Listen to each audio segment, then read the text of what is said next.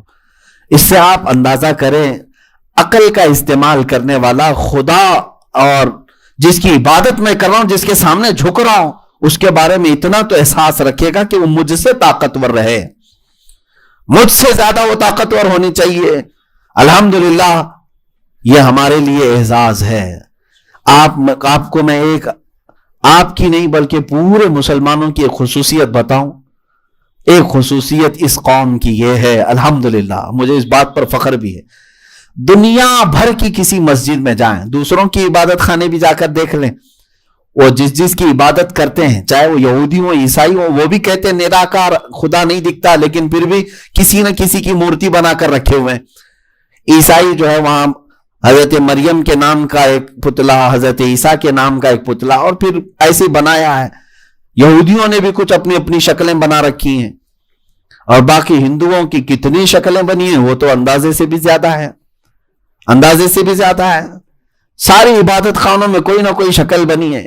پوری دنیا بھر کی مسجدوں میں گھوم کر کے آؤ, کیا کسی مسجد کے محراب میں خدا کی تصویر نظر آئی؟ کسی نے آج تک بنایا؟ یا رسول پاک صلی اللہ تعالی علیہ وسلم کی بنائی؟ نہیں. مشرق سے مغرب تک, شمال سے جنوب تک ہماری مسجدوں میں کہیں پر بھی ہمارے خدا کی کوئی تصویر نہیں. اس قوم کی یہی خصوصیت ہے کہ دنیا ساری دیکھ کر جھکتی ہے, ہم بغیر دیکھے اللہ کی بارگاہ میں جھکتے ہیں. ان کے سامنے ان کے خداؤں کا تصویر ہے, اور ہمارے سامنے صرف ہمارے خدا کا تصور ہے, اور ہمیں تصور پیشانی پر زمین پر لے جاتا ہے. تصویریں تو بہتوں کو لے جاتی ہوں گی, لیکن تصور میں اللہ رب العزت کی یاد میں جھک جانا یہ ایمان ہے تمہارا. اور اسی کی تعریف میں اللہ نے فرمایا یؤمنون بالغیب. ہاں, سورہ بقرہ کی شروعات ہی ہوتی ہے ھدی للمتقین الذین یؤمنون بالغیب. یہ وہ کتاب ہے جس میں کوئی شک نہیں, یہ ہدایت ہے ان لوگوں کے لیے جو پرہیزگار ہیں اور بغیر دیکھے اللہ کو مانتے ہیں, بغیر دیکھے اللہ کو مانتے ہیں.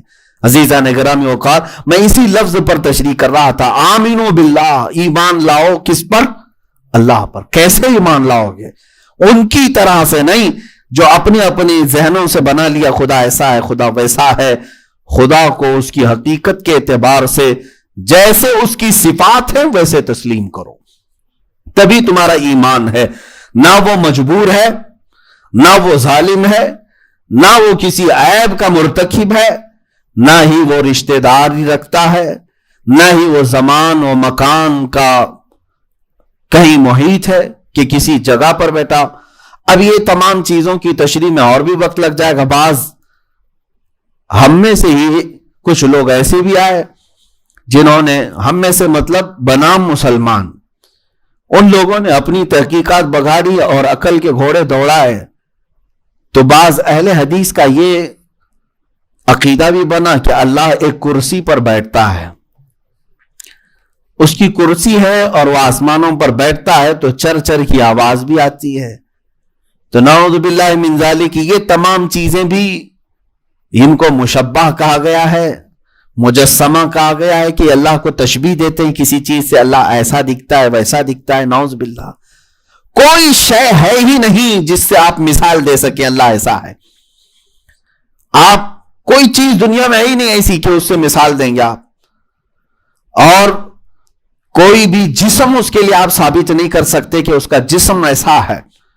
حضور پاک صلی اللہ تعالی علیہ وسلم بھی جب تشریف لائے معراج کے سفر سے, تو کیا صحابہ نے حضور صلی اللہ تعالی علیہ وسلم کو پوچھا نہیں ہوگا؟ صحابہ نے پوچھا. لیکن دیکھیں صحابہ کا عقیدہ بھی کیسا ہے, جو چیز بتانے کی ہوتی تھی وہی چیز سوال کرتے تھے. حضور پاک صلی اللہ تعالی علیہ وسلم سے صحابہ نے پوچھا, یا رسول اللہ صلی اللہ تعالی علیہ وسلم, آپ نے رب ذوالجلال کو کس حالت میں دیکھا؟ یہ نہیں کہ کیسا دکھتا ہے, کس حالت میں دیکھا. حضور پاک صلی اللہ تعالی علیہ وسلم نے یوں ارشاد فرمایا, میں نے میرے رب کو سب سے حسین حالت میں دیکھا. اب وہ سب سے حسین حالت کیسی ہوگی وہ اللہ ہی بتائے. جواب بھی ملا, سوال بھی ہوا. اب بعض لوگوں نے یہ سوال بھی کیا قرآن پاک میں وہ ہے کہاں؟ یہ بھی تو آتی ہے بات کہ اللہ اللہ کہتے ہیں ہم, وہ اللہ ہے کہاں؟ تو دوسرے پاری کی آیت ہے, وَإِذَا سَأَلَكَ عِبَادِي عَنِّي, اے رسول جب یہ آپ سے میرے بارے میں پوچھیں کہ ہمارا رب کہاں ہے, تو آپ جواب دیں فَإِنِّي قریب, میں بہت قریب ہوں. قریب کا مطلب کیا ہے؟ یہ اب اللہ اس کے رسول ہی تشریح کریں. اس کا مطلب یہ نہیں ہوا کہ یا ہاتھ کے قریب ہے, پیر کے قریب ہے, سر کے قریب ہے, یہاں کے قریب ہے, لیکن اللہ نے اتنا فرمایا قریب ہے.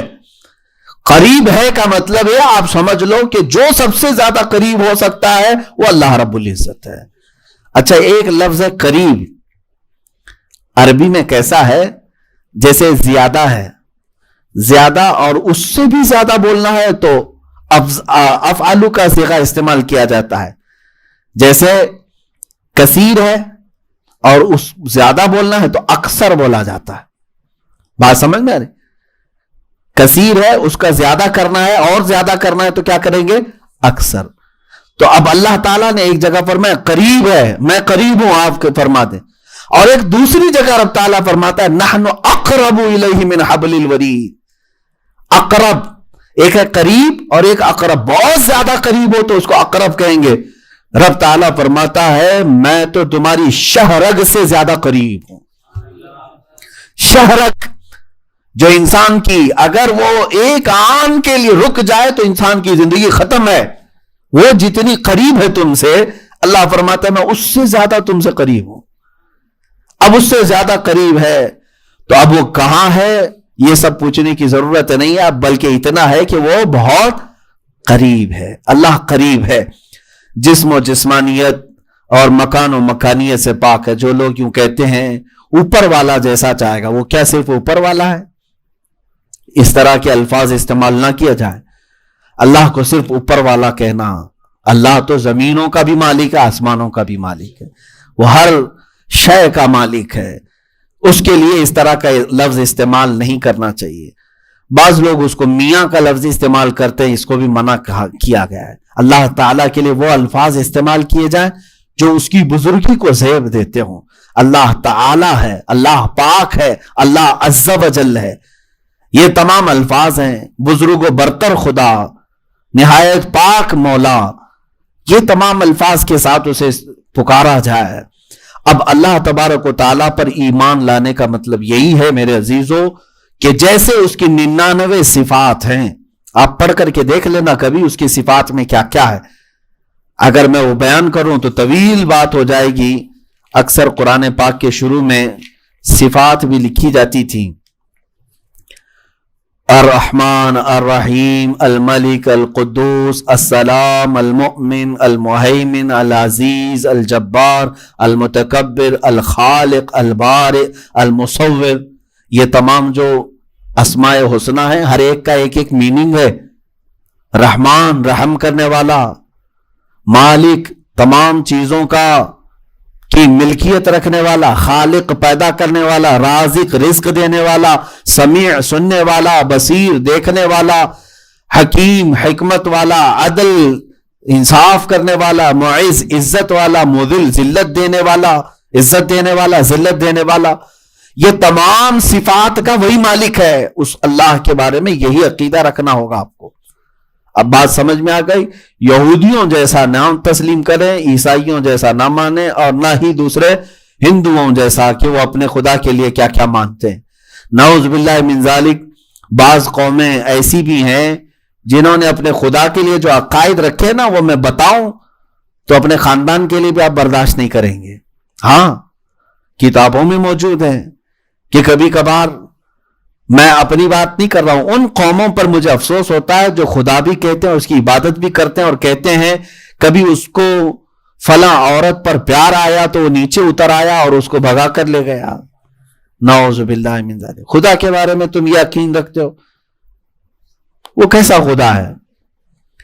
خدا وہ ہو ہی نہیں سکتا۔ یہی تو ابراہیم علیہ الصلوۃ والتسلیم کا مناظرہ ہوا تھا نا، بتوں کی پوجا کرنے والے پورے گاؤں میں تھے، آپ نے بتوں کو ختم کیا، تو پھر آپ کو بلا کر کے طلب کیا گیا یہ سب کس نے کیا؟ تو ابراہیم علیہ السلام نے کیا کہا؟ ان کے بڑے نے کیا ہے۔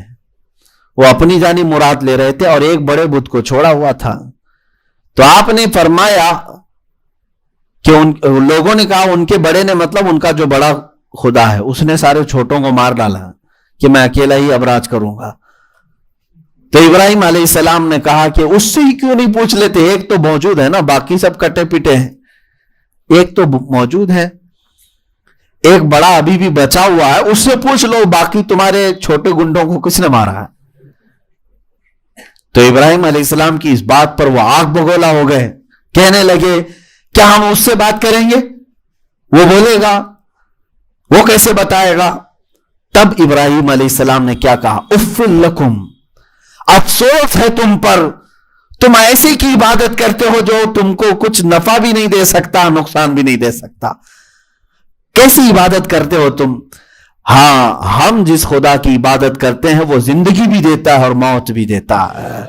ہاں، میں معذور ہوں تو مجھے صحت بھی وہی دیتا ہے، میں اگر بھوکا ہوں تو مجھے رزق بھی وہی دیتا ہے، ننگا ہوں تو لباس بھی وہی دیتا ہے، میں اس کی زمین پر چلوں تو میری ہواؤں کا انتظام بھی وہی کرتا ہے۔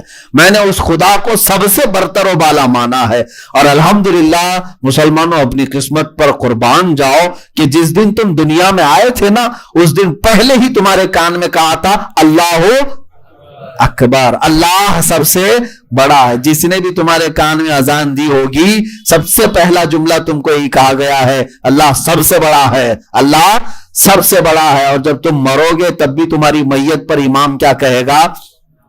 اللہ اکبر۔ آئے تھے اس کو ہی بڑا کہتے ہوئے، گئے بھی ہیں تو اس کو ہی بڑا کہتے ہوئے۔ ہم دنیا میں کسی اور بڑے کو نہیں مانتے، میرا اللہ ہی بڑا ہے، میرے پیدائش کے دن بھی اور میری موت کے دن بھی۔ تو یہ زندگیوں میں کسی اڑے بڑے کی بات کیوں؟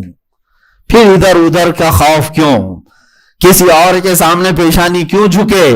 جب تم دنیا میں آئے تھے اللہ اکبر کہتے ہوئے جانا بھی ہے، اللہ اکبر کہتے ہوئے، تو انشاءاللہ العزیز اس بات پر اگر تم اڑے رہو گے تو پھر بہت سارے بڑے بڑے آپ کے سامنے گڑے ہوئے ہوں گے انشاءاللہ العزیز۔ کیوں؟ اللہ تبارک و تعالیٰ کو جس نے اعلیٰ اکبر کہا، اس کے متعلق ہے لا خوف علیہم ولا ہم یحزنون۔ اب ان پر دنیا کا کوئی خوف نہیں ہوگا اور آخرت میں ان کو کوئی غم بھی نہیں ہوگا۔ اس بات کو لے کر چلے، اللہ پر ایمان لانا ہے۔ اور کیسے؟ وہ اللہ سب سے بڑا ہے۔ توحید پر بھی کبھی بات کرو، اللہ کی وحدانیت پر، وہ اکیلا ہے، وہ یکتا ہے۔ ہاں، اس بارے میں آپ سب کو پتا ہے، وہ اکیلا ہے، کوئی دوسرا اس کے ساتھ شریک نہیں ہو سکتا۔ ہمارا عقیدہ ہے لو کان فیہما آلہۃ الا اللہ لفسدتا، اگر کائنات میں ایک سے زیادہ خدا ہوتے تو فساد ہو جاتا۔ فساد، اگر میں ایک بار اس آیت پر تشریح کر رہا تھا، ایک صاحب نے بڑی دور کی کوڑی لائی اور ہم سے کہا حضرت ابھی بھی تو فساد ہو رہا ہے، فساد تو ہو رہا ہے۔ آپ کہہ رہے ہیں اگر ایک سے زیادہ خدا ہوتا تو زمین میں فساد ہوتا، ابھی فساد ہو رہا ہے، اس کا مطلب ایک سے زیادہ خدا ہے۔ میں نے کہا میرے عزیز تو فساد کا مطلب نہیں سمجھا۔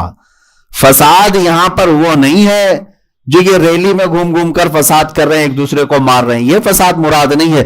فساد سے مطلب یہ ہے کہ ایک خدا بولے گا میں سورج ادھر سے نکالوں گا، دوسرا کہے گا ادھر سے نکالوں گا، ایک سورج کو دونوں پکڑ کر کھینچیں گے، کیا ہوگا؟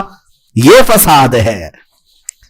یہ فساد ہے. ایک خدا کہے گا میں ابھی آج بارش برساؤں گا, دوسرا کہے گا نہیں میں دھوپ ڈالوں گا, اور تیسرا کوئی اگر ہوگا تو کہا نہیں ٹھنڈی لاؤں گا. تب تو سارے تینوں کے فیصلوں پہ یہاں کیا ہوگا؟ فساد ہوگا. یہ فساد مراد ہے.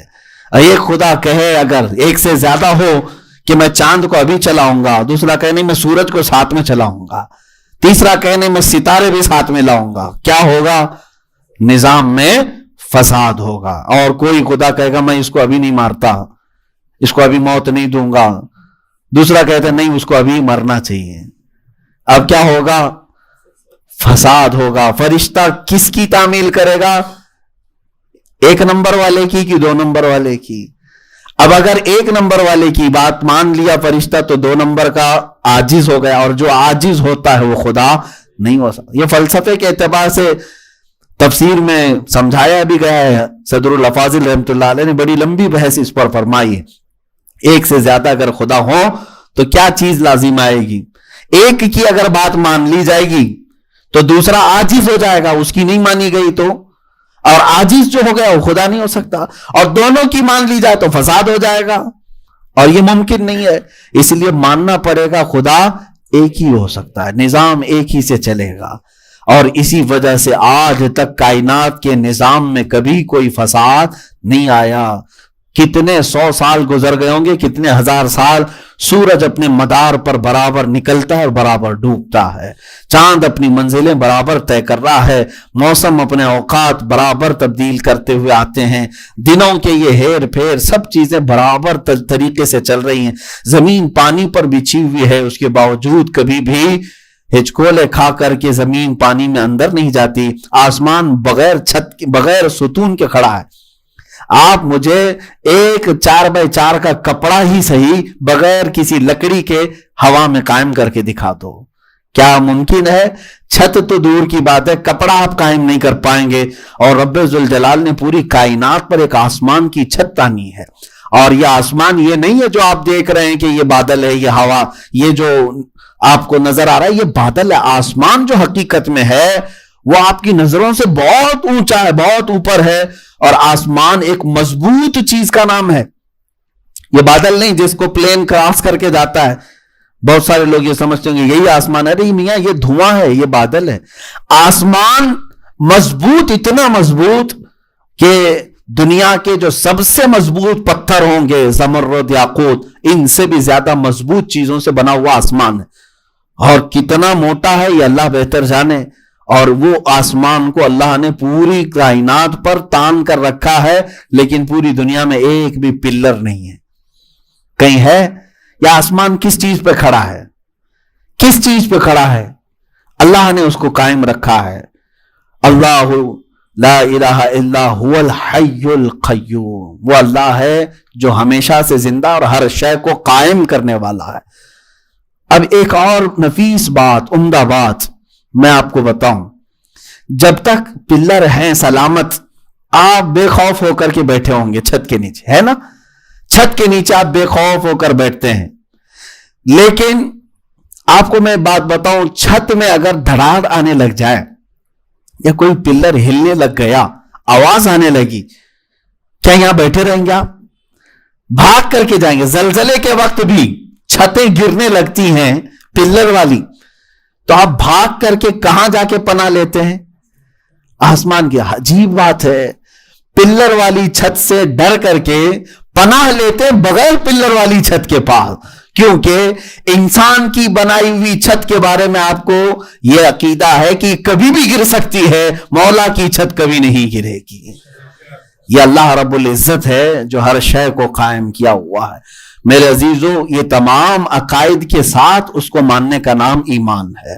اللہ زمینوں آسمانوں کا مالک, چاند و سورج کا مالک, کائنات کی ہر شے کا مالک, موت و حیات کا مالک, ہمارے رزق اور اسباب کا مالک, ان تمام چیزوں کے ساتھ اسے اللہ ماننا ہوگا. یہودیوں کی طرح نہیں کہ وہ مجبور ہے یا چھٹی پر جاتا ہے سیٹرڈے کو, یا پھر عیسائیوں کی طرح نہیں کہ اس کا بیٹا ہے, اس کی بیٹی ہے, یا پھر مشرکین کی طرح نہیں کہ اس کی بیٹیاں ہیں جو فرشتوں کی شکل میں ہیں. ان کے ہاں گاڈ بھی ہے, گاڈیسی بھی ہے نا؟ ہاں, خدا بھی ہے اور خدا کی بیوی بھی ان کے ہاں ہوتی ہے. یعنی